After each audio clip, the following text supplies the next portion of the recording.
Serge Lepelletier, bonsoir. Vous êtes le président de l'association Équilibre des énergies. Vous avez été ministre de l'Environnement sous Jacques Chirac et surtout vous avez été le négociateur pour la France lors de la dernière grande conférence pour le climat. C'était en 2011 à Durban.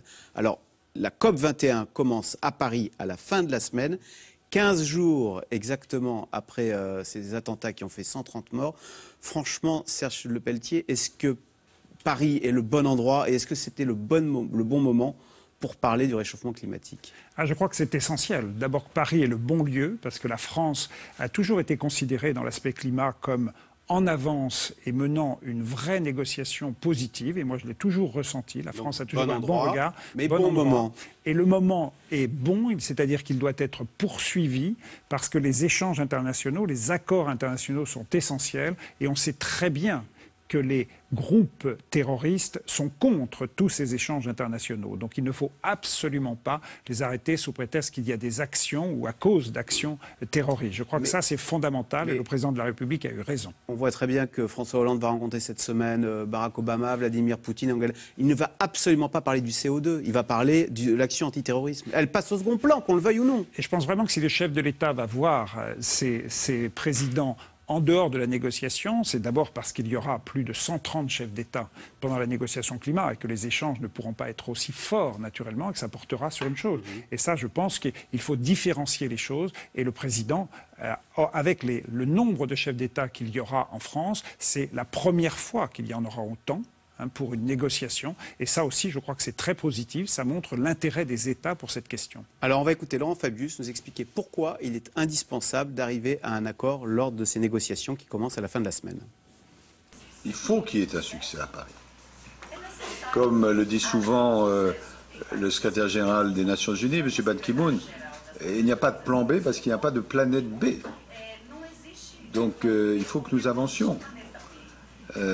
Sinon, c'est notre terre qui va devenir invivable pour l'espèce humaine.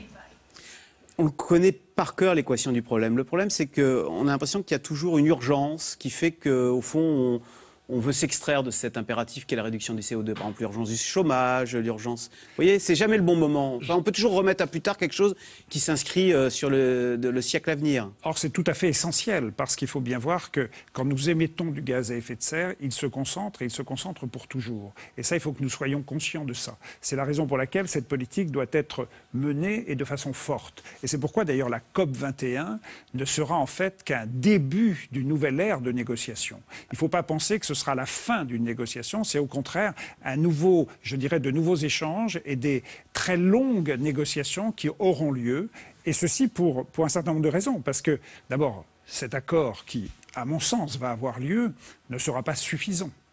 Pour trois raisons. D'abord, le type d'engagement. Nous n'aurons pas un engagement juridiquement contraignant. Oui, alors comme cela a été John dit, Kerry, les Américains qui viennent de dire on va signer un truc, mais on pourra ne pas respecter notre parole. Au fond, c'est sur la base du volontariat. Je pense que c'est hallucinant, pardonnez-moi. Oui, mais moi je le regrette que ce ne soit pas un accord juridiquement contraignant, et c'est ce qui va pousser à une évolution dans les années qui suivront et à faire en sorte que si le climat s'accentue, le réchauffement climatique s'accentue et qu'on voit bien que les engagements sont insuffisants, qu'on puisse les faire évoluer. Puis il y a une deuxième raison, c'est le niveau d'engagement sur lequel nous sommes, qui aboutirait, d'après ce qu'on nous dit, à 3 degrés Celsius. Oui. Or, comme ils ne sont pas sûrs d'être respectés, je pense que l'ensemble des pays ne les respectera pas, on dépassera 3. Et ce qui veut dire que, vous savez que... on a déjà... Ça veut dire que même si on signe... D'abord, personne ne respectera sa signature, et en plus, on fera plus 3, ce qui est une catastrophe. Non, et ça veut dire, oui, si nous faisons plus de 3, parce qu'il faut bien voir que 1 degré, c'est important, mais c'est exponentiel. Le premier degré a des conséquences, le deuxième en a beaucoup plus, et le troisième, c'est catastrophique. Et là, je dirais que nous pourrions presque arriver à 3 ou 4. Donc il faut absolument avoir des négociations qui continuent. Et ça, moi qui étais avec le président de la République en Chine, le président a eu un vrai échange avec le président chinois, et cet échange a été important parce qu'ils ont abouti à cet accord de faire en sorte que tous les 5 ans, on revienne sur le niveau d'engagement pour le renforcer si on s'aperçoit que ça n'est pas suffisant. Et ça, je crois que c'est une chose importante et positive que la France va, je le pense, obtenir. Serge Lepelletier, justement, la Chine, premier pollueur de la planète, avec les États-Unis à eux deux, je crois qu'ils font près de la moitié des émissions de CO2. Là, on réunit 138 chefs d'État. Si vous comptez les délégations, les journalistes et les associations, il y aura 45 000 personnes. Est-ce que ce grand barnum est propice à faire avancer les négociations. Est-ce que, comme vous le disiez à l'instant, il vaut mieux pas à 2 ou 3 s'engager avec les gens qui comptent, les Chinois, les Américains, les Européens? Non, je pense que les échanges internationaux sont très importants. Et aujourd'hui, on le voit bien avec la décision qui vient d'être prise par l'ONU à l'unanimité de décider de lutter contre le terrorisme, ça montre bien que ces échanges ne sont pas forcément suffisants, mais sont très importants. Et je pense que, évidemment, que vous avez les grands pays émetteurs, mais qu'au-delà de ça, vous avez ceux qui en subissent les conséquences. Les pays en développement aujourd'hui, vous avez des îles dans le monde, vous avez des pays les moins avancés qui vont le plus subir ces questions et qui participent à la négociation, me paraît, moi, très à Durban, vous l'avez ressenti, on se sent humain quand on est... Vous étiez combien à Durban? Combien il y avait de... À Durban, nous étions des 192 ou 193 pays. Et alors, on se sent une responsabilité. C'est important d'être aussi nombreux, je veux dire, parce que vu de l'extérieur, on se dit, pardonnez-moi, c'est une grande kermesse, quoi. Non, ça va. Vous savez, il y a des ateliers débats, des ateliers de travaux qui sont très, très importants, d'échanges techniques fondamentaux, et que, après, le niveau politique soit monté, est vraiment très important. Et ça donne l'état d'esprit. Et je pense qu'aujourd'hui, après ce que nous venons de subir il y a 15 jours, me paraît, moi, très important que les échanges internationaux se confirment. Et ça doit pousser, je dirais, encore plus à aller vers un accord pour montrer que contre ce que proposent ou souhaitent les terroristes, eh bien, nous savons lutter. Nous savons tous ensemble faire avancer les choses. Il y a 2 choses. 1, limiter les émissions de CO2. Et puis 2, aider les pays en développement à financer la transition énergétique. Il faut trouver, je pose le problème, 100 milliards par an. La France, donc, qui est déjà surendettée, va devoir dégager des milliards d'euros pour aider les pays en développement à financer leur transition énergétique, etc. C'est quand même quelque chose de pas simple à faire avaler aux Français. Mais je pense que ça peut être positif sur le plan économique. Il faut bien imaginer que la lutte contre le changement... De financer les transitions énergétiques dans les pays pauvres.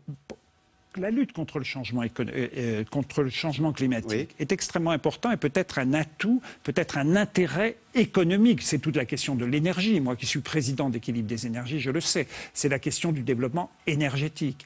Et si nous contribuons à faire en sorte qu'il y ait justement un accès à l'énergie propre dans un certain nombre de pays en développement, nous ferons en sorte que ces pays se développent et nous ferons en sorte qu'il y ait un meilleur équilibre. On sait très bien qu'aujourd'hui, avec les échanges qui se passent et des habitants de pays en extrême pauvreté qui veulent s'en aller parce qu'ils ne peuvent pas vivre autrement, il faut le comprendre. Eh bien, la seule façon de résoudre ce problème, c'est de leur permettre à ces pays de se développer.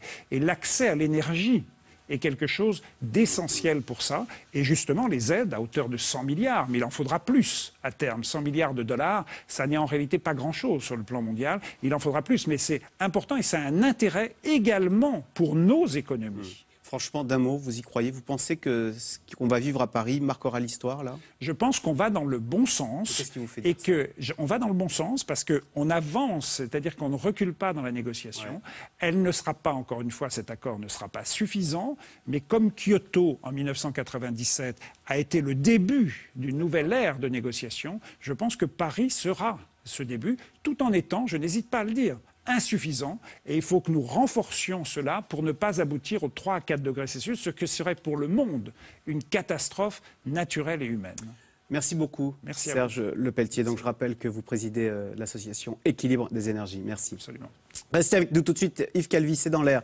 De nombreuses interpellations ont eu lieu hier soir en Belgique, notamment dans le désormais tristement célèbre quartier de Molenbeek. Comment et pourquoi ce quartier de Bruxelles est-il devenu un repère de djihadistes? Et puis, quid de la situation en France? Quelles sont ces mosquées où l'on prêche l'islam radical que Manuel Valls a promis de fermer? C'est dans l'air est intitulé ce soir « Français musulmans, la double peine ».